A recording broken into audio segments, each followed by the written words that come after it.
अभी फिलहाल महाराष्ट्र स्टेट में कहिए या सेंटर में कहिए, थोड़ा सा ये पॉलिटिकल टाइप का क्वेश्चन होगा, लेकिन फिर भी हमें आपसे जानना है क्योंकि समाज के लोग ये जानना चाहते हैं कि शायद ऐसी सरकारें हैं जो पढ़ाई से ज़्यादा और बातों को प्राथमिकता देती है, उनकी प्राथमिकताएं कुछ अलग है। और शायद इसी की वजह से है कि अ, ये जैसे महाराष्ट्र में कुछ नया एक ये लागू हुआ है कि 7वीं 8वीं तक फेल ही नहीं करेंगे, या हमने देखा है कि जेएनयू जैसे संस्थानों में कई गुना फीस बढ़ा दी जी जाती है। जी तो इन सब बातों का हमारे समाज पे क्या असर होगा आपको लगता है? देखिए, शिक्षा का जो निजीकरण हो रहा है और जो व्यवसायीकरण हो रहा है वो तो हमारे समाज के लिए बहुत घातक है। मतलब उसमें तो कोई शक ही नहीं है कि गवर्नमेंट जो है वो हायर एजुकेशन से अपने आप को विड्रॉ कर रही है। गवर्नमेंट अपनी यूनिवर्सिटीज़ जो है, जो गवर्नमेंट जो हायर एजुकेशन के लिए जो पहले बजट पैसा लगाती थी, वो उसको अब उतना लगाना नहीं चाहती है। एकदम ईमानदारी से मैं बता रहा हूँ आपको। तो अब वो क्या कर रही है कि हर यूनिवर्सिटी को बोल रही है कि आप अपनी फीस बढ़ाओ, आप खुद से ऑटोनोमस बनो, आप खुद से आप फाइनेंशियली इंडिपेंडेंट हो जाओ। और दूसरी तरफ गवर्नमेंट जो है वो प्राइवेट यूनिवर्सिटीज को बढ़ावा दे रही है। तो अब ये जानबूझ के हो रहा है या कैसे हो रहा है नहीं मालूम, लेकिन इसका जो प्रभाव है वो बहुत घातक होने वाला है। कि अब जब मैं जेएनयू में था तो मेरी फीस कुछ शायद 600 रुपये थी एक साल में, तो यानी कि मैंने एमए कुछ 1200 रुपये में किया था। आज अब मुझे नहीं मालूम एक्यूरेट कितना है, लेकिन फीस कई गुना बढ़ चुकी है। अभी आप 60-70 हजार रुपये एक साल का दे रहे हैं। अब भारत में अगर आप देखें गरीबी रेखा और भारत का जो गरीबी का स्तर है, 50% से भी ज्यादा भारतीय उच्च शिक्षा में अपने बच्चों को नहीं भेज सकते हैं।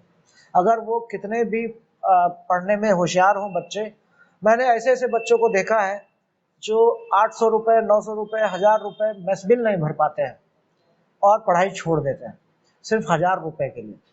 मेरे अपने जीवन में मैंने कई ऐसे मैंने एग्जाम्पल्स हैं कि सिलेक्शन हो गया, आपका अच्छी जगह सिलेक्शन हो गया, 20,000 रुपये, 30,000 रुपये, 50,000 रुपये जो फीस है वो देने के लिए पैसे नहीं है और बच्चे अपनी सीट छोड़ देते हैं। तो अब शिक्षा जितनी महंगी होती जाएगी, इसका मतलब यह है कि शिक्षा जो उच्च शिक्षा है वो सिर्फ एलीट लोगों के लिए रहेगा। ठीक है, बाकी सब आप स्विगी के वो बनिए डिलीवरी बॉय, आप जोमेटो के डिलीवरी बॉय बनिए, आप सर्विस इकोनॉमी में अपना जो है वो आप जिसको बोलते हैं ना गिग इकोनॉमी, तो आप छोटे छोटे काम करिए। तो ये और इसको वो एम्प्लॉयमेंट बोलेंगे कि आपको जॉब तो लग गया है, आप 10,000 15,000 रुपये कमा तो रहे हैं। लेकिन अगर आप कम्युनिटी के तौर पे देखेंगे तो आप एक चीप लेबर हैं, आप सिर्फ एक सस्ते मजदूर हैं। तो आज अगर आपको जोमेटो चलाना है, आप जोमेटो के डिलीवरी बॉय हैं या आप फ्लिपकार्ट के डिलीवरी बॉय हैं, तो आपको इंग्लिश थोड़ा बहुत आना चाहिए, तो आपको पढ़ा लिखा तो होना चाहिए। तो उतना गवर्नमेंट आपको पढ़ा देगा कि आप 10वीं 12वीं कर लेंगे, ताकि आप एक छोटे मोटे काम जो है वो आप कर सकें। लेकिन इससे हमारी कम्युनिटी को नुकसान ये है कि जो हमारा समाज जो ऑलरेडी मार्जिनलाइज्ड है, जिसके पास ऑलरेडी बहुत कम संख्या में प्रोफेसर्स, डॉक्टर्स, इंजीनियर्स या जिनको आप इंटेलेक्चुअल वर्क बोलेंगे वो बहुत कम है। अब ये जो इंटेलेक्चुअल क्लास है जो कि एक्चुअल में समाज को दिशा दिखाता है, ये हायर एजुकेशन से ही आता है। ऐसा मतलब अब ये है बाय डिफॉल्ट है कि आप अगर अब बाबा साहब का एग्जाम्पल लीजिए, मैं ये नहीं बोल रहा हूँ कि जो लोग उच्च शिक्षा में नहीं जाते हैं वो इंटेलिजेंट नहीं है या उनको समाज की समझ है नहीं है, मैं ये नहीं बोल रहा, उनमें भी बहुत समझ होती है। लेकिन उच्च शिक्षा आपको समाज को और अच्छे से समझने में मदद करता है, ये तो सच है कि आपको देश दुनिया, आपको पॉलिटिकल सिस्टम, आपका इकोनॉमिक सिस्टम, आपका ज्योग्राफी, आपका समाज का पॉलिटिकल इकोनॉमी, ये समझने में आपको मदद करता है अगर आपने अच्छी जगह से उच्च शिक्षा ली है। अब अगर हमारे बच्चे उच्च शिक्षा से वंचित हो जाएंगे तो इसका मतलब ये है कि समाज को दिशा दिखाने के लिए जो वर्ग, जो क्लास की जरूरत होती है वो नहीं रहेगी। तो आप एक तरीके से फिर से गुलाम ही हैं उसमें। अब ठीक है, आज आपको कोई हंटर नहीं मार रहा है, आज आपसे कोई जबरदस्ती गुलामी नहीं करा रहा है, लेकिन आज आपके पास जोमेटो का डिलीवरी बॉय या डिलीवरी गर्ल या सेल्समैन या सेल्स वुमेन बनने के अलावा कोई चारा नहीं है। तो आपके पास ऑप्शन से नहीं है, तो जब ऑप्शन नहीं है तो आप एक तरीके से गुलाम ही हैं। तो ये एक बहुत लंबी लड़ाई है और इसके लिए एक बहुत स्ट्रॉन्ग पॉलिटिकल फोर्स की जरूरत है, क्योंकि ये जितने भी डिसीजंस हैं ये पॉलिटिकल डिसीजंस होते हैं। गवर्नमेंट लेती है, आपका पॉलिटिकल पार्टी लेती है, लेकिन अगर आपका पॉलिटिकल पावर नहीं है, स्ट्रांग नहीं है, तो फिर हमें हार तो नहीं मान सकता। मैं इस बात पर इंतजार तो नहीं करूंगा कि कभी कोई अम्बेडकराइट पार्टी जाएगी और वो पूरे सिस्टम को चेंज करेगी। मैं बहुत अच्छा होगा जब अगर ऐसा होगा, लेकिन जब तक ये नहीं होता है तब तक मैं हाथ पे हाथ धरे नहीं बैठूंगा। तब तक मैं मेरे स्तर पे काम करना शुरू करूंगा, मैं भले ही छोटे स्तर पे करूं, क्योंकि ये मेरा, जैसे कि पॉलिटिक्स मेरा एक्सपर्टीज नहीं है, वो मेरा इंटरेस्ट नहीं है, एजुकेशन है, तो एजुकेशन की फील्ड में काम करूंगा मैं। तो ऐसे ही समाज के सारे लोग जब छोटा छोटा अपना अपना कंट्रीब्यूशन करेंगे तो निश्चित तौर पे मुझे लगता है कि एक बहुत ही स्ट्रांग पॉलिटिकल फोर्स, एक जिसको बोलते हैं ना पॉलिटिकल साइंस में प्रेशर ग्रुप, कि लोकतंत्र प्रेशर ग्रुप से चलता है। तो अगर आपका एक बहुत पढ़ा लिखा तबका, एक बहुत ही रिसोर्सफुल तबका एक ऐसा है जो समाज को दिशा दिखाने की कोशिश करता है, एक प्रेशर ग्रुप क्रिएट करता है, तो पॉलिटिकल चेंजेस भी आते हैं। तो ये बहुत दूर की बात है, लेकिन मैं ये नहीं बोलूंगा कि बहुत आसान है, लेकिन मुझे इसके अलावा कोई रास्ता नहीं नजर आता कि अगर हमें हमारे समाज की स्थिति बदलनी है तो हमें तो लड़ना होगा, हमें तो चुपचाप नहीं बैठ सकते हैं। तो आप जैसे अभी हम यहाँ पे देख रहे हैं, कुछ सैकड़ा बच्चों को आप पढ़ा लेंगे, जी है ना, आप वो कास्ट डिस्क्रिमिनेशन से उन्हें बचा लेंगे, लेकिन जरूरत तो देश के लाखों स्टूडेंट्स जी को है। तो इसके लिए आपको फिर कुछ और आगे सोचना होगा। हाँ बिल्कुल, बिल्कुल। क्या भविष्य में क्या सोचा है आपने भविष्य के बारे में? देखिए, मेरा तो यही एम है कि जो मैं काम कर रहा हूँ, अगर वो हमारी कम्युनिटी को ये लगता है कि ये अच्छा काम है, तो ये, मैं जैसे पहले बोला कि एक आइडिया के लेवल पे मैं काम कर रहा हूँ, मैं इसको एक एक्सपेरिमेंट मांगता हूँ। ये जो भी मैं कर रहा हूँ वो एक प्रकार का एक्सपेरिमेंट है। अगर ये सक्सेसफुल हुआ तो उसको लोग रेप्लिकेट करेंगे, और आने वाले समय में मैं नालंदा को एक ऐसे संस्थान के रूप में देखता हूँ जहाँ पर हजारों बच्चे पढ़ सकें। तो उसी कड़ी में हम लोग अपना अभी, जैसे मैंने आपको बताया कि अभी तो हमारे पास सिर्फ एक बुद्ध विहार है, हम यहीं पे पढ़ाते हैं, हमारे पास बच्चों को रहने हॉस्टल नहीं है, मेस नहीं है, कुछ भी नहीं है। तो अभी हम लोग अपना एक कैंपस बना रहे हैं। तो वो एक शुरुआत है इंस्टीट्यूशन बिल्डिंग की, कि हम अपना एक छोटा सा इंस्टीट्यूशन क्रिएट करना चाहते हैं जहाँ पर कुछ 300-400 बच्चे साथ में रह सकें, पढ़ सकें, और टीचर्स भी वहीं पे रहे, हमारे अपना क्लासरूम हो, अपनी लाइब्रेरी हो, सब कुछ अपना हो। तो वो एक छोटी शुरुआत है, और उसके बाद अगर ये सफल होता है तो फिर हम कोशिश करेंगे, मैं और मेरे बहुत सारे साथी, मेरे स्टूडेंट्स जो आज हजारों की संख्या में है, हो सकता है कि ऐसे हम सैकड़ों इंस्टीट्यूट खोल सकें। तो इसी उम्मीद से मैं काम कर रहा हूँ कि आज एक नालंदा है, कल ऐसे हजारों नालंदा खड़े होंगे। आपने बच्चों को पढ़ाया, बच्चे सिलेक्ट भी हो गए हायर एजुकेशन के लिए देश के जो नामी गिरामी जो संस्थान है वहाँ के लिए, लेकिन वहाँ भी तो काफ़ी समस्या उन्हें आती है, जैसे फीस हो गई वहाँ पढ़ने की, रहने का खर्चा हो गया, खाने का खर्चा हो गया, बच्चे वो कैसे मैनेज कर लेते हैं? हाँ, वो एक काफ़ी बड़ी समस्या आती है हमारे सामने, कि हम यहाँ पर तो मैनेज कर लेते हैं बच्चों को, लेकिन अगर बच्चों का किसी अच्छे संस्थान में हो जाता है तो वहाँ की फीस वगैरह, तो उसमें हम बहुत सारे बच्चों की फीस भरते हैं। हम वहाँ पर भी बच्चों का सपोर्ट करते हैं। मैं मेरे दोस्तों से अपील करता हूँ, जब भी ऐसी कोई समस्या आती है तो मैं मेरे दोस्तों से और जो दूसरे अम्बेडकरवादी संस्थान हैं, बहुत सारे संगठन हैं जो बच्चों को सपोर्ट करते हैं, तो मैं उनको बोलता हूँ कि वो आप हमारे बच्चों को स्पॉन्सर करें। तो बहुत सारे बच्चों का हम फिर ये इस तरीके से हेल्प कर पाते हैं। लेकिन वो एक बहुत बड़ी समस्या है, मतलब हम करते हैं, बहुत कुछ करते हैं, लेकिन फिर भी बच्चों को तकलीफें होती हैं। और हम लोग का आगे का एम ये है कि हम लोग अपना ही एक डॉक्टर अंबेडकर स्कॉलर फंड तैयार कर रहे हैं कि हमारे बच्चे जहाँ पे भी जाएं हम उनका पूरा खर्चा उठा सकें। सिर्फ नालंदा के ही नहीं, नालंदा के बाहर के भी जो बच्चे हैं, जो टैलेंटेड बच्चे हैं लेकिन गरीब घर से हैं, उनका अगर अच्छी जगह सिलेक्शन होता है, क्योंकि होता क्या है कि हमारे बच्चों को बैंक लोन भी नहीं मिलता है। तो अगर मान लीजिए किसी का जैसे लॉ स्कूल्स हैं, हमारे बच्चे हर साल कुछ 5-6 बच्चे हर साल लॉ स्कूल में जाते हैं क्लैट करके। अब उनका फीस 2-2 लाख रुपए है, 2 लाख 3 लाख रुपए फीस है। तो वो जब बैंक लोन लेने जाते हैं तो बैंक भी नहीं देता है उनको लोन, क्योंकि उनके पास कुछ होता नहीं है और वहाँ पे भी डिस्क्रिमिनेशन होता है। तो फिर कोशिश ये करते हैं कि फर्स्ट सेमेस्टर सेकंड सेमेस्टर की जो फीस है वो मैं मेरे दोस्तों से मदद करके उनको जमा करता हूँ, और उसके बाद बहुत सारी गवर्नमेंट की स्कॉलरशिप्स रहती हैं तो उनमें वो बच्चे अप्लाई करते हैं। तो वो कुछ बच्चों को वो मिल जाता है, कुछ बच्चों को अगर नहीं मिलता है तो फिर मैं हमारे कुछ दूसरे जो अम्बेडकरवादी संगठन हैं उनके पास मैं अपील करता हूँ, फिर वो बच्चों को स्पॉन्सर करते हैं। तो हो जाता है लेकिन परेशानी आती है। तो इसका एक ही सोल्यूशन ये हम लोगों ने सोचा है कि हमारा अपना फंड एक होना चाहिए नेशनल लेवल पे, जहाँ पर हम सिर्फ नालंदा के ही नहीं, नालंदा के बाहर के भी जो वंचित समाज के बच्चे हैं, जो अच्छे संस्थानों में जिनका एडमिशन हो गया है, उनको एक आसान लोन की तरह भी हम दे सकते हैं। जरूरी नहीं है कि आप फ्री में दें या आप उनको, मुझे लगता है कि जो बच्चे बहुत टैलेंटेड हैं, जो अच्छे संस्थानों में जा रहे हैं, हम उनको बहुत आसान बिना बिना किसी इंटरेस्ट के हम उनको लोन दे सकते हैं। वो भी एक बहुत बड़ी हेल्प है। तो ऐसा हम लोग अभी कोशिश कर रहे हैं।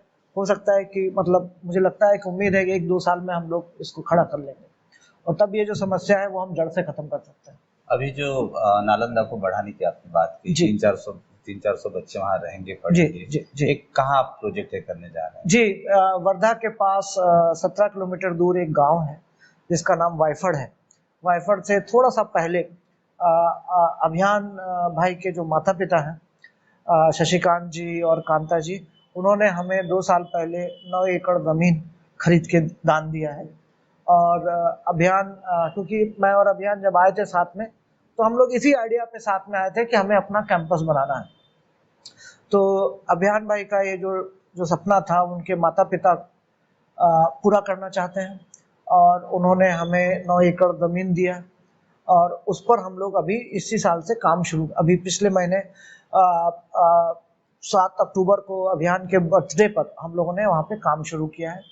और हमारा जो ये काम है, उम्मीद ये है कि हम 1 साल के में 100 बच्चों का वहाँ पर रहने और खाने का हम लोग खड़ा करना चाहते हैं, बिल्डिंग बनाना चाहते हैं। तो 50 लड़के 50 लड़कियाँ और हॉस्टल, मेस और 4 क्लासरूम और कुछ क्वार्टर्स हमें बनाने होंगे टीचर्स के लिए। तो एक 1.5 साल के अंदर हमारा प्लान है कि हम 100 बच्चों को वहाँ पे हम पढ़ा सकें। और हमारा जो फाइनल प्लान है वो 3 से 4 साल का है कि हम 2025-26 तक हम हमारे लिए पूरा कैंपस हम खड़ा कर सकें। हमारा जो कैंपस, जो पूरा कैंपस का प्लान है वो कुछ 350 से 400 बच्चों का है, और उनके लिए हॉस्टल, मेस, सब कुछ जैसे आप एक कैंपस में देखते हैं किसी भी यूनिवर्सिटी कैंपस में, जो किसी भी टॉप क्लास, और हमारा जो सपना है वो टॉप क्लास कैंपस बनाने का है। मतलब हम हमारे बच्चों को वो सारी सुविधाएं देना चाहते हैं जो इस देश का सबसे अच्छा कैंपस देता है। चाहे वो अच्छा खाना हो, चाहे वो अच्छी पढ़ाई हो, चाहे वो अच्छे हॉस्टल के कमरे हो, चाहे एक्स्ट्रा करिकुलर एक्टिविटीज़ हो, वो सारी सुविधाएं हम हमारे बच्चों को देना चाहते हैं जो IITs और IIMs जैसे संस्थान देते हैं। तो ये हमारा सपना है और इस सपने के लिए हम 4 या 5 साल में पूरा करना चाहते हैं, देखते हैं। देखिए, टारगेट तो बहुत अच्छे हैं, जो आपने सोचा है बहुत अच्छा है, लेकिन सपने यूं ही पूरे नहीं होंगे। जी उसके लिए तो इतना फिर पैसा भी लगेगा, जी कहाँ से आने वाला है? देखिए, हमारे अभी बहुत सारे बच्चे हैं जो काम कर रहे हैं, ठीक है, उनके माता पिता हैं, और हमारे बहुत सारे साथी हैं जो पिछले 10 साल से नालंदा को देख रहे हैं और नालंदा पर उनको फेथ है। तो ऐसे बहुत सारे साथी जो हैं उन्होंने हमसे वादा किया है कि वो अपना कंट्रीब्यूशन देंगे, और अम्बेडकरी समाज पर मुझे बहुत भरोसा है, क्योंकि चाहे वो यूपी हो, चाहे वो महाराष्ट्र हो, चाहे वो कोई भी जगह हो, हमारे समाज जब उसको ये लगता है कि काम बाबा साहब का हो रहा है तो वो तन मन धन से सपोर्ट करता है। गरीब से गरीब व्यक्ति भी जो है वो अपना कंट्रीब्यूशन करता है। ये मैंने देखा है, बचपन से देखा है कि जब मैं यूपी में था तो बसपा कांशीराम साहब साइकिल से आते थे और चलते थे और लोग तन मन धन से उनको सपोर्ट करते थे। तो मुझे अपने समाज पर बहुत भरोसा है। मुझे लगता है कि मेरा काम बस ये है कि मुझे ईमानदारी से काम करना है और ईमानदारी से काम करते हुए जो मेरा टारगेट है वो उसके प्रति काम करना है, और बाकी मुझे लगता है जो सपोर्ट है वो मिल जाएगा। क्योंकि उसका एग्जाम्पल नालंदा खुद है। जब मैंने शुरू किया था तो कुछ भी नहीं था, यहाँ पे मैं चटाई पे पढ़ाता था, दरी थी मेरे पास। 2-3 साल तक तो मेरे पास एक कुर्सी भी नहीं थी, मेरे पास खुद के बैठने के लिए एक कुर्सी थी और बच्चे सब जमीन पे पढ़ते थे। 3 साल ऐसे पढ़ाया। ये पूरी छत जो है वो टूटी हुई थी, पानी गिरता था, कुछ भी नहीं था यहाँ पे, पूरा ये खंडहर था। और 3 साल के बाद हमारी कम्युनिटी ने, किसी ने आके प्लास्टर कराया, किसी ने टाइल्स लगवाए, किसी ने पंखे दिए अपने आप। मुझे मांगने की भी जरूरत नहीं लगी, क्योंकि कम्युनिटी देखती है ना कि ये काम हो रहा है, अच्छा काम हो रहा है, तो लोग सपोर्ट करते हैं। तो मुझे इससे बहुत भरोसा मिला है। मुझे लगता है कि अगर मैं और मेरी टीम ईमानदारी से काम करती रहेगी तो फाइनेंशियल रिसोर्सेज का प्रॉब्लम नहीं आएगा। मैं ये बहुत विश्वास के साथ कह सकता हूँ। अगर प्रॉब्लम आता है तो इसका मतलब है मेरे से गलती हुई है, कहीं ना कहीं मेरी कमी है या मेरी गलती है। अच्छा, इतने पूरे सफर में जी। कहीं पे ऐसा भी कुछ पल आया है कि जब लगा है कि चलो यार छोड़ दो, ये तो बहुत बड़ा काम है, नहीं होगा, कितना मैं अकेला ही करूं? क्या ऐसे भी कभी कुछ ये आया है कि चलो बहुत हो गया अभी, समाज सेवा रुक जाना चाहिए, या ये बिल्कुल पक्का हो गया है कि चलो मरते दम तक यही करना है? ऐसा भी कुछ कई पल आया होगा? मैं ईमानदारी से बोलना चाहता हूँ, मेरे मन में कभी एक ख्याल नहीं आया, कभी नहीं आया, किसी भी दिन नहीं आया। हाँ, कभी कभी थोड़ा फ्रस्ट्रेशन हो जाता है, बच्चों की तबीयत खराब हो गई या कुछ बड़ा इंसिडेंट हो गया, बच्चों के साथ कुछ गड़बड़ हो, तो थोड़ा सा फ्रस्ट्रेशन होता है। बट काम को लेके मेरे मन में कभी डाउट नहीं रहा, कभी 1% भी नहीं रहा। मैंने कभी नहीं सोचा कि मैं ये काम नहीं करूंगा या मैं छोड़ दूंगा। ईमानदारी से बोल रहा हूँ, कभी नहीं सोचा, कभी आइडिया भी नहीं आया। तो अनूप सर हमें भरोसा दिला रहे हैं कि ये ख्याल, छोड़ने वाला ख्याल, क्योंकि वो छाती ठोक के कहते हैं कि वो अम्बेडकरी विचारों के हैं और वो हार मानने वाले नहीं। तो मरते दम तक वो अपना ये जो सफ़र है, ये जो टारगेट है कि बच्चों को एक, उन्होंने जो झेला है कास्ट डिस्क्रिमिनेशन, उससे बचाना है। किसी एक को नहीं बचाना है, वो पूरे समाज के लिए सोच रहे हैं कि जितने ज़्यादा हो सके उतने बच्चों को बचाना है। और हम ये उम्मीद करते हैं कि उनका जो लक्ष्य है, उनका जो उद्देश्य है, उसमें वो सफल हों। और इसके लिए हम लोग समाज से भी अपील करते हैं। काफ़ी लोग तो देश में जानते हैं अनूप सर को, लेकिन इसके आगे भी हम लोग अपील करते हैं कि जो लोग अभी तक उनके साथ नहीं हैं, उन्हें नहीं जानते हैं, हमारे इस छोटे से प्रयास से उन्हें जाने, उन्हें जितना हो सके उतना मदद करें और उन्हें और अपने लक्ष्य की ओर बढ़ने के लिए मदद करें। धन्यवाद सर, शुक्रिया। जय भीम। जय भीम।